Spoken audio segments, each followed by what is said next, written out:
You think you know what women want. You've been told. Over and over. Be confident. Be yourself. Be a gentleman. Be mysterious. Be open. Be strong. Be sensitive. The advice piles up like snow in a blizzard, and somewhere underneath all that noise, you're buried alive, wondering why none of it seems to work. Here's the thing, we've been fed a script. A cultural fairy tale. It starts in childhood with Disney movies where the prince rescues the princess. It continues through rom-coms where the guy just needs to make one grand gesture, hold up a boombox, chase her through an airport, confess his love in the rain, and suddenly, she's his forever. We learned that women want flowers and chocolate and compliments. That they want a nice guy who listens. Or maybe they want a bad boy who doesn't care. Or maybe they want someone rich. Or tall. Or funny. Or all of it at once, wrapped in a perfect package with a six-pack and a trust fund.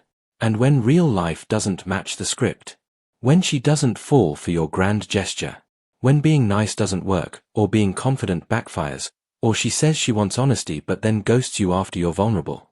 You assume you did something wrong. But what if the script itself is broken? What if everything we've been told about what women want is just outdated software running on hardware that's evolved past it? Here's the paradox that nobody talks about. Modern dating advice contradicts itself constantly. Be confident, but don't be arrogant. Be vulnerable, but don't be needy. Pursue her, but respect her space. Be a leader, but treat her as an equal. It's a labyrinth designed by a madman. And the worst part? There's a gap. A canyon-sized gap between what people say they want and what they actually respond to. Not just women, everyone. We're all unreliable narrators of our own desires. Ask someone what they want in a partner, and they'll give you a list. Kindness. Intelligence. Humor. Ambition. Great. Now watch who they actually choose. Watch who makes their pupils dilate and their voice soften. It's rarely the person who checked all the boxes. Because attraction isn't a checklist. It's a language we don't fully understand, spoken in a dialect we were never taught. So here's where we start, with humility. With the recognition that women are not a monolith. There is no single answer. No cheat code. No universal formula that unlocks every heart. But, and this is crucial, patterns exist. Beneath the noise, beneath the contradictions, there are psychological truths. Ancient and modern. Biological and cultural. Conscious and hidden. And understanding these truths won't give you control. It won't turn relationships into a game you can win. But it will give you clarity. Rule card, you can't hack desire. But you can stop sabotaging it. So if you're ready to let go of the fairy tale, if you're willing to look at what's actually happening beneath the surface of modern relationships, then let's go deeper. Because what women really want today isn't what you've been told. It's something more surprising, more challenging, and infinitely more real. But here's where it gets darker. The first thing you need to understand is this: she doesn't want to be saved. Not anymore. For most of human history, relationships were transactions. Security in exchange for support. Protection in exchange for partnership. It wasn't romance, it was survival dressed up in ceremony. And it worked. Because the world was dangerous, resources were scarce, and being alone meant being vulnerable. But something shifted. Women entered the workforce. Gained financial independence. Built careers. Opened bank accounts in their own names. Started businesses. Bought houses. The script flipped.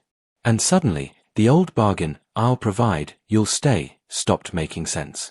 This is what psychologists call self-determination theory.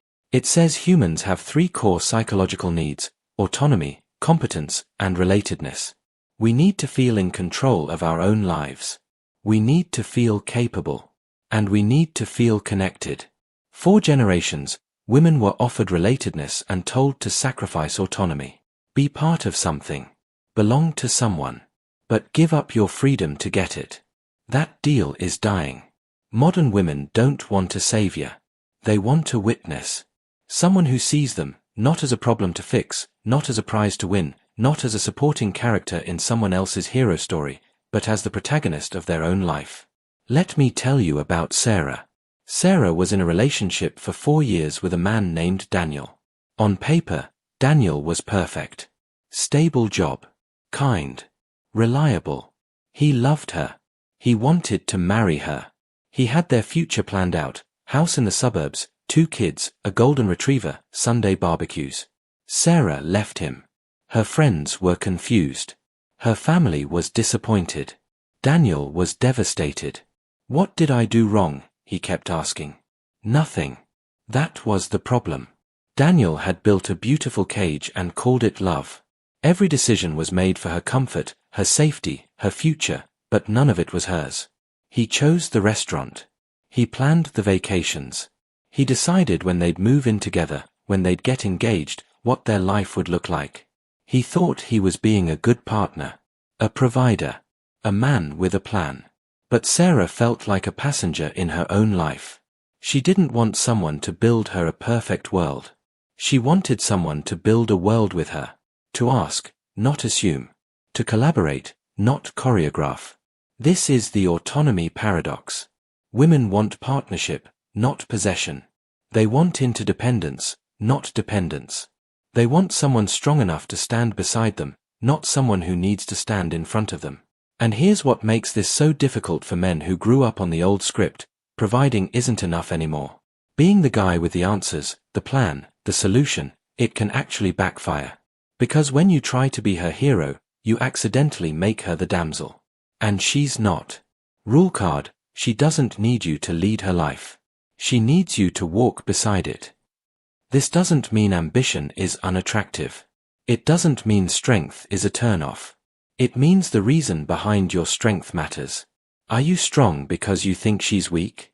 Or are you strong because you respect how strong she already is? Do you want to provide for her?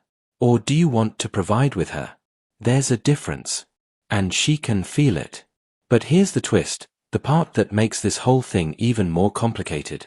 Autonomy alone isn't enough. Because humans are paradoxes. We want freedom and we want connection. We want independence and we want intimacy. We want to be individuals and we want to belong. And that tension, that beautiful, maddening tension, is where the next layer lives. But autonomy alone isn't enough. There's something deeper. Strength. She wants strength. But not the kind you've been performing. Let me explain. Somewhere along the way, men learned that showing emotion is weakness. That vulnerability is a liability. That if you crack, if you cry, if you admit you're struggling, you lose her respect. So you build walls. You stay calm. You handle everything. You become the rock. Unshakable. Unmovable. Untouchable. And slowly, without realizing it, you become unreachable. This is the emotional paradox. The very thing you think protects your attraction is the thing that kills it. Because here's what actually happens when you shut down emotionally. She stops feeling safe. Not physically unsafe, emotionally unsafe. She can't read you. Can't reach you. Can't tell if you actually care or if you're just going through the motions. And when she can't feel your emotions, she starts to question if you even have them. Stoicism isn't strength. It's a mask. And she can tell. What women actually respond to, what creates that deep, magnetic pull, is emotional regulation, not emotional suppression. There's a difference. Suppression is when you feel anger and pretend you don't. When you feel fear and hide it. When you feel sadness and bury it under work, under humor, under silence. Regulation is when you feel the anger, acknowledge it, and choose how to respond. When you feel fear and admit it without being controlled by it. When you feel sadness and let it move through you instead of building a dam. One is avoidance. The other is mastery. And she can feel the difference in her bones. Attachment theory explains this perfectly. There are patterns we learn in childhood that echo through every relationship we have. Secure attachment looks like emotional availability without neediness. Anxious attachment looks like clinging. Avoidant attachment looks like running.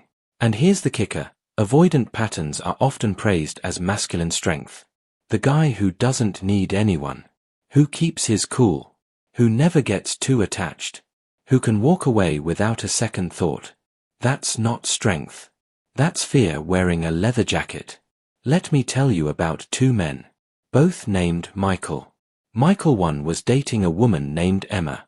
One night, after his father's funeral, she found him sitting on the edge of the bed, silent. She asked if he was okay. He said, "I'm fine," and turned off the light. Emma felt the wall go up. She tried for months to reach him. But every time she got close, he'd deflect with humor or logic or sex or silence. Eventually, she left.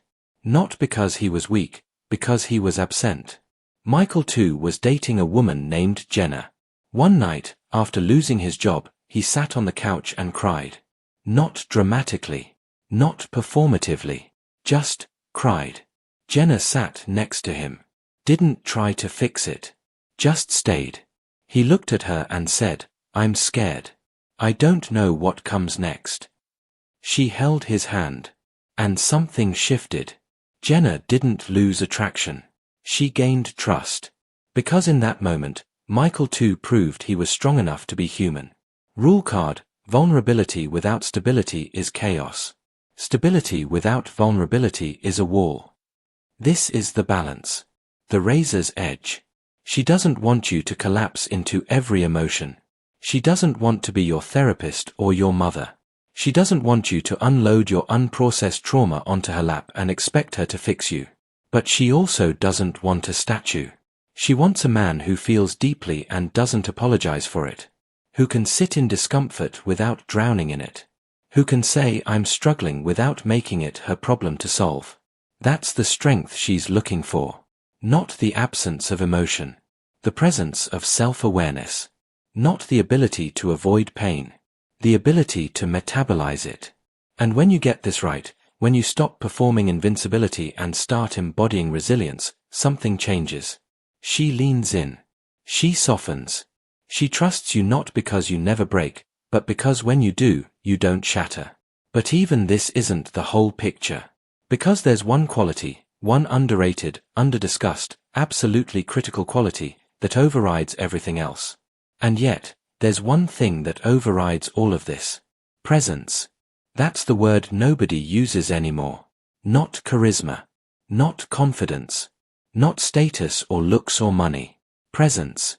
The ability to be here. Fully. Completely. Without your mind somewhere else. And it's dying. We live in the age of distraction. Your phone buzzes. Notifications light up. Your mind is calculating the next move, replaying the last conversation, planning tomorrow, regretting yesterday. You're physically here. But you're not actually present. And she feels it. She feels it when you're on a date and your eyes flick to your phone every 3 minutes. She feels it when you're talking but clearly waiting for your turn to speak instead of actually listening. She feels it when you're in bed together and your mind is already at work, at the gym, anywhere but with her. You think you're hiding it. You're not. Because here's what neuroscience tells us: when someone is truly paying attention to you, not performing attention, not pretending, but genuinely focused, it activates the brain's reward centers. The same areas that light up with food, with sex, with validation. Being truly seen is one of the most intoxicating experiences a human can have. And it's rare. Devastatingly rare. Most people have never experienced it. Not from their parents. Not from their friends. Not from their partners. Most people spend their entire lives hungry for someone to actually see them. Not the version they perform. Not the highlight reel. The real them. Messy and complicated and unfinished. And when someone finally does, when someone looks at them and doesn't look away, that's when everything changes. Let me tell you about a coffee date. His name was Alex. Her name was Maya. They met on an app. Standard story. They sat down at a cafe. No fireworks. No instant chemistry. Just two people with lukewarm lattes trying to figure out if this was worth a second hour. But then something happened. Maya was telling a story about her childhood, something small, something she usually glosses over, and Alex did something radical. He stopped. Put his phone face down. Didn't check it. Didn't glance at it. He leaned in. Not in a performative "I'm listening" way. He just listened. She paused mid-sentence, expecting him to interrupt with his own story, his own joke, his own take. That's what everyone does. Conversation as a tennis match. Waiting for your turn to serve. But he didn't. He asked a follow-up question. A real one. Not "that's crazy, so anyway, but wait, how did that make you feel?" And Maya, caught off guard, answered honestly. The conversation deepened. Time stretched. The cafe got louder around them, but they didn't notice. Nothing dramatic happened. No grand gesture. No kiss. No confession. But when Maya went home that night, Alex was the only person on her mind. Not because he was the funniest. Not because he was the most attractive. Because for 2 hours, she felt like the only person in the world. That's presence. Rule card: attention is the rarest currency. Spend it like you mean it. But here's the shadow side. The trap. Presence can be faked. And people try. They do the active listening techniques. The nodding. The eye contact. The at the right moments. They perform curiosity while mentally rehearsing their next line. It's presence as a tactic. A strategy. A way to win. And it doesn't work. Because real presence isn't a technique. It's a state of being. It's what happens when you stop trying to get something from the interaction and start experiencing it. When you're not thinking about whether she likes you. Not calculating your next move. Not auditioning for the role of boyfriend. You're just there. With her. Curious. Open. Undefended. And that's terrifying. Because real presence requires letting go of control. It means you can't script the conversation. Can't predict the outcome. Can't guarantee she'll like you. You have to risk being yourself. Fully. And let her decide if that's enough. Most people won't do it. They stay safe. Stay strategic. Stay surface level. And they wonder why every connection feels hollow. But even presence, isn't the final answer. Because there's one last layer. One uncomfortable truth that ties everything together. And it's the one you won't like. But even this isn't the final answer. There's one last layer. The truth you've been avoiding. What women want isn't a mystery. It's a mirror. Everything you've been searching for, the secret, the formula, the answer to what do women really want, it's been backwards the entire time. Because the question itself is broken.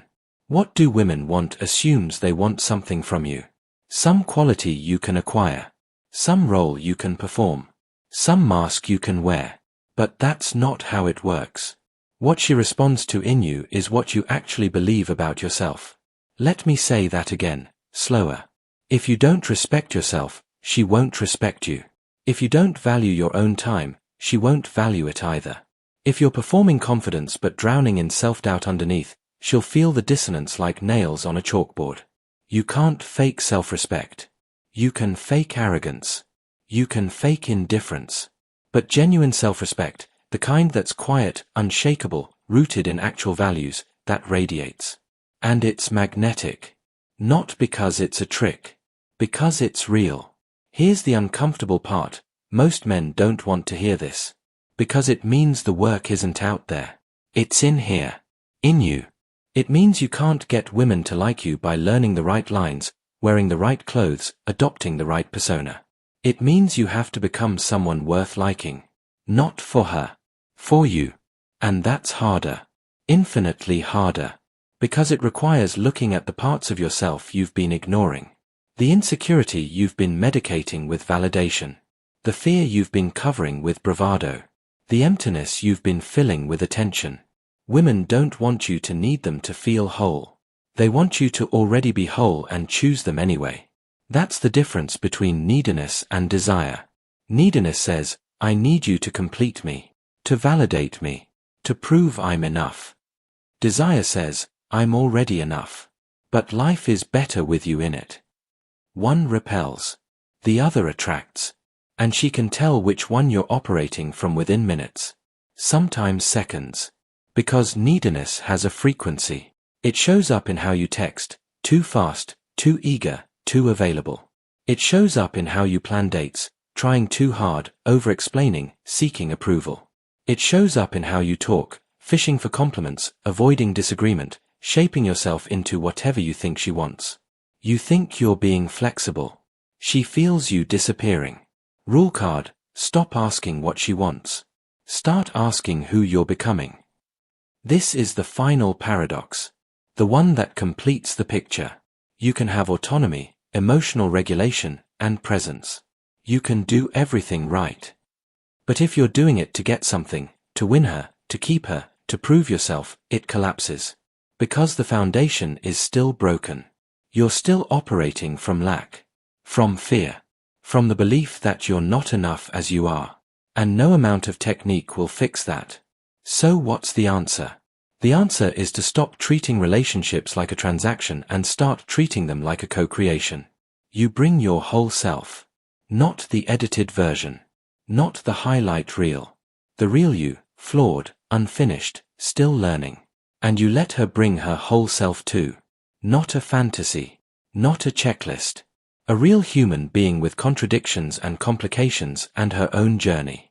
And then you see if those two journeys align. Not forever. Not in some Disney fairy tale way. But right now. In this moment. In this season of life.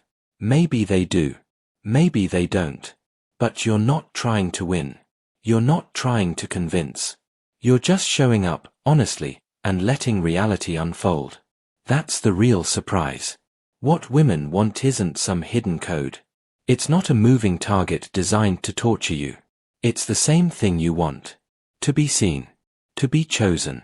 To be valued for who you actually are, not who you're pretending to be. The mirror reflects both ways. So the question isn't what do women want? The question is, am I becoming the kind of person I'd want to be with? Are you living by your own values, or are you outsourcing them for approval? Are you building a life you're proud of, or are you waiting for someone else to make it meaningful? Are you showing up as yourself, or as an audition? Because here's the brutal truth, you'll never attract the right person while pretending to be someone else. You'll just attract someone who likes the performance. And then you'll spend the rest of the relationship exhausted, trying to maintain a version of yourself that doesn't actually exist.